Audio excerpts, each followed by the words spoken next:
बिस्मिल्लाहिर्रहमानिर्रहीम। नाज़रीन अस्सलाम वालेकुम। मैं हूं आपका मेज़बान साबिर शाकिर वफाकी दारुल हुकूमत इस्लामाबाद से। कुछ ताज़ा तरीन ख़बरें, लेटेस्ट इन्फॉर्मेशन, अपडेट्स इस वक्त वफाकी दारुल हुकूमत में क्या हो रहा है।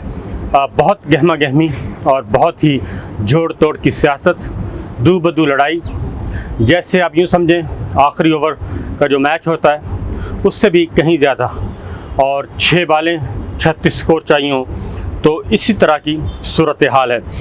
बल्कि अब बॉलें कम है, स्कोर बहुत ज़्यादा है। वज़ीर आज़म इमरान खान अपने इक़्तिदार के आखिरी दिनों में बहुत ज़्यादा ख़तरनाक लड़ाई लड़ रहे हैं और बज़ाहिर ये नज़र आ रहा है कि वज़ीर आज़म इमरान खान अपना इक़्तिदार ख़त्म कर चुके हैं और वो अपनी अक्सरियत खो चुके हैं।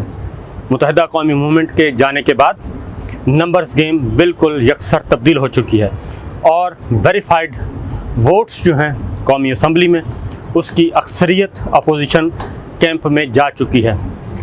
तमाम दो इत्तेहादी, बड़े इत्तेहादी वज़ीर आज़म इमरान खान को छोड़ चुके हैं। इस वक्त जितने भी तज्ज़िये तबसरे हो रहे हैं वो सब के सब यही हैं कि वज़ीर आज़म इमरान खान अब वज़ीर आज़म नहीं रहेंगे और उनको इक़्तिदार छोड़ना पड़ेगा, खा वो इस्तीफ़ा दें या वो तहरीक अदम एतमाद के नतीजे में आइंदा 3 से 4 दिन के अंदर अंदर वो वज़ीर आज़म के ओहदे से फ़ारिग हो जाएंगे। लेकिन वज़ीर आज़म इमरान खान अभी भी डटे हुए हैं और वो कहते हैं कि इस वक्त भी, ये उनके अपने अल्फाज बता रहा हूँ, कि इस वक्त भी 80% चांसेस हैं कि मैं जीतूँगा, सिर्फ 20% चांसेस हैं कि अपोजिशन जीतेगी। 80% वो कहते हैं कि मुझे 100% नहीं 80% यकीन है कि मैं अपोजिशन को गिरा लूँगा और तहरीक अदम एतमाद नाकाम होगी। और अभी वो कहते हैं कि क्रूशल टाइम तो अब शुरू हुआ है और कैप्टन जो है वो क्रूशल टाइम में बहुत अच्छा फ़ाइट करना जानता है। ये वो बात है।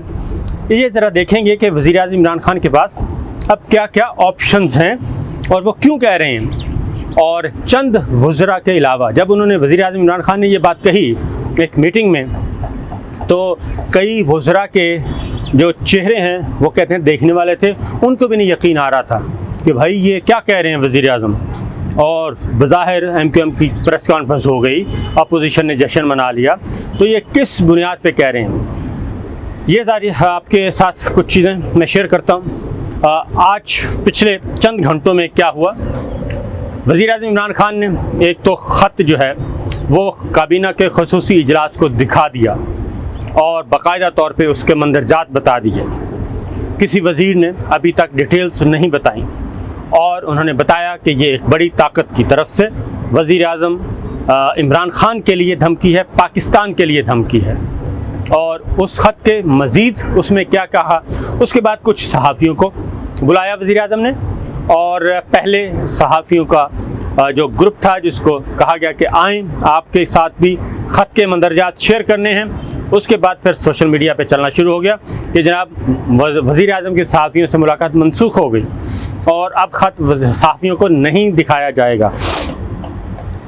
वो पता करने पर मालूम हुआ कि कुछ सहाफ़ियों को शॉर्ट लिस्ट किया गया और मज़ीद उसकी तादाद कम की गई। और उसके बाद काबीना के ख़ुसूसी इजलास के बाद अब काबीना के ख़ुसूसी इजलास में खालिद मकबूल सिद्दीकी साहब को दावत दी गई, वो नहीं गए। खालिद मक्सी साहब को दावत दी गई, वो नहीं गए। यानी कि MQM और बलूचिस्तान अवामी पार्टी नहीं गई। उसके बाद सहाफ़ियों को जो ख़त दिखाया गया उसमें बताया गया कि ये ख़त सिर्फ़ दास्तान नहीं है, ये किस्सा नहीं है, ये अफसाना नहीं है, बल्कि ये हकीकत है। और ये ख़त एक अहम तरीन, बड़े मुल्क की अहम तरीन मीटिंग के मंदरजात हैं, मिनट्स हैं। उसमें पाकिस्तान को कहा गया कि जनाब वज़ीर आज़म इमरान खान का दौरा रूस नाकाबिले बर्दाश्त था।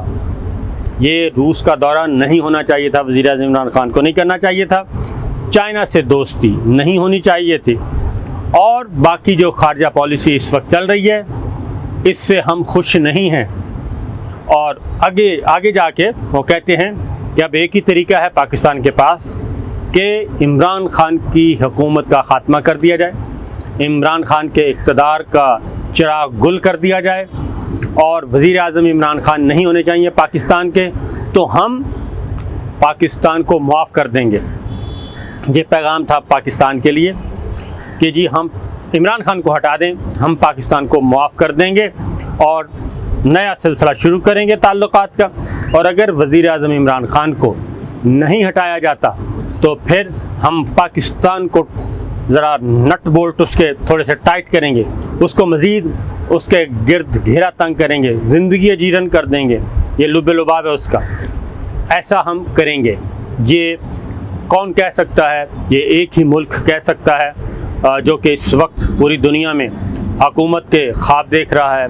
न्यू वर्ल्ड ऑर्डर उसने जारी किया और न्यू वर्ल्ड ऑर्डर जो है वो पूरा नहीं हो सका, उसके रास्ते में रुकावट बन गए बहुत सारे मुल्क, और अब वो सारे मुल्क जिसको उसने टीका लगाया, जिसको उसने बर्बाद किया, वो सब इकट्ठे हो गए हैं। इकट्ठे होके वो एक नई ताकत बनते जा रहे हैं। इसी दौरान बहुत सारी चार्जशीट हैं और उसके मिनट्स लिए गए उस मीटिंग के, और फिर पाकिस्तान को आगाह किया गया। और उस ख़त में, उस मीटिंग में तहरीके अदम एतमाद का 3 दफ़ा से ज़्यादा बार तस्करा किया गया। उनको हटाया जाना है तो एक ही तरीके से हटाया जाना है कि जनाब हटा दें, तहरीके अदम एतमाद को कामयाब कर दें और इसको फारिग करें। अब इसी दौरान अगर ये देखा जाए तो इसका मतलब ये है, क्योंकि एक करैक्टर तो वो कहते हैं नवाज शरीफ साहब हैं, कुछ करैक्टर इधर भी हैं। अब अगर हम मिला के देखें इस सारे ख़त के मंदरजात को, तो बलूचिस्तान अवामी पार्टी ने तजवीज़ दी कि वज़ीर आज़म इमरान खान मुस्ताफ़ी हो जाएं, किसी और को नॉमिनेट कर दें अपनी पार्टी के। मुत्तहिदा कौमी मूवमेंट भी ये तजवीज़ दे चुकी है कि जनाब वज़ीर आज़म इमरान खान मुस्ताफ़ी हो जाएं। हमने उनको मशवरा दिया है, किसी और अपनी जमात के अच्छे आदमी को नॉमिनेट कर दें, उनको वज़ीर आज़म बना दें, इत्तेहाद भी बरकरार रहेगा, हुकूमत भी पीटीआई की होगी, वज़ीर आज़म भी पीटीआई का होगा। फिर दबे दबे लफ्ज़ों में काफ लीग ने भी ये कहा। उसके बाद अगला काम मुस्लिम लीग नवाज़ के अंदर से भी एक दफ़ा आवाज़ आई थी कि जनाब वज़ीर आज़म इमरान खान को हटा दें। वो आवाज़ शरीफ फैमिली की तरफ से नहीं थी, मैं आपको क्लियर कर दूँ, एक और लीडर की तरफ से थी कि जनाब इमरान खान साहब हट जाएं, अपनी ही पार्टी के किसी आदमी को वज़ीर आज़म बना दें। फिर पार्टी के अंदर से ये आवाज़ आई, कराची से नजीब हारून ने ये बात की कि वज़ीर आज़म इमरान खान को मुस्ताफ़ी हो जाना चाहिए। यानी वज़ीर आज़म इमरान खान को ये मैसेजिंग होती रही, पैगाम पहुंचता रहा और वो उन्होंने अपना फ़ैसला तब्दील नहीं किया और किसी में भी ये सकत नहीं थी। फिर उन्होंने ये भी बताया कि ये मैं ख़त डीजी ISI को भी के साथ भी शेयर कर चुका हूँ, आर्मी चीफ के साथ भी शेयर कर चुका हूँ, लेकिन उसके बाद उन्होंने अभी तक इस ख़त को किसी प्रॉपर फोरम पे नहीं लेके आए थे। हम भी इसी फोरम पे अपने प्रोग्राम में भी ये कहते रहे हैं कि भाई उस ख़त को रिकॉर्ड पे लेके आएँ। अब वज़ीर आज़म ने फ़ैसला किया है कि एक तो काबीना को दिखा दिया, पार्लियामेंट का इजलास बुलाया जा रहा है इन कैमरा, उस इजलास में वो ख़त दिखाया जाएगा, दिया नहीं जाएगा, दिखाया जाएगा, उसके मंदरजात पढ़ कर सुनाए जाएंगे, दिखाए जाएंगे और अरकान पार्लियामेंट को भी ब्रीफ़ किया जाएगा। ये बात हो गई। काबीना को वो बता चुके, जिन्होंने आना था आए, जिन्होंने नहीं आना था नहीं आए, ये बात होगी। अब कौमी सलामती कमेटी का इजलास भी बुलाया जा रहा है कि जनाब कौमी सलामती कमेटी के इजलास में अब इस ख़त को पेश कर दिया जाएगा और वो है कॉन्स्टिट्यूशन फोरम, उस पर बात होगी, उस पर सैर हासिल गुफ्तगू होगी, रिकॉर्ड पे आएगा और उसमें फिर तमाम के तमाम, क्योंकि उसमें हमारी मिलिट्री लीडरशिप भी होती है, उसमें हमारी इंटेलिजेंस लीडरशिप भी होती है, अहम वफाकी वज़रा होते हैं, वज़ीर आज़म इमरान खान होंगे और बाकी भी जिसको चाहें। फिर national security adviser doctor Moeed ने प्रेस कॉन्फ्रेंस करना थी, उसमें भी उन्होंने एतमाद में लेना था, फिर वो मनसूख की गई। वज़ीर आज़म इमरान खान ने यह भी फ़ैसला किया था कि कौम से ख़िताब किया जाएगा और कौम से ख़िताब में ये सारी एक बार फिर एतमाद में लेने की कोशिश की जाएगी। उससे फिर एक अहम मीटिंग हुई इन कैमरा वज़ीर आज़म इमरान खान की, तो उसमें ये फ़ैसला हुआ।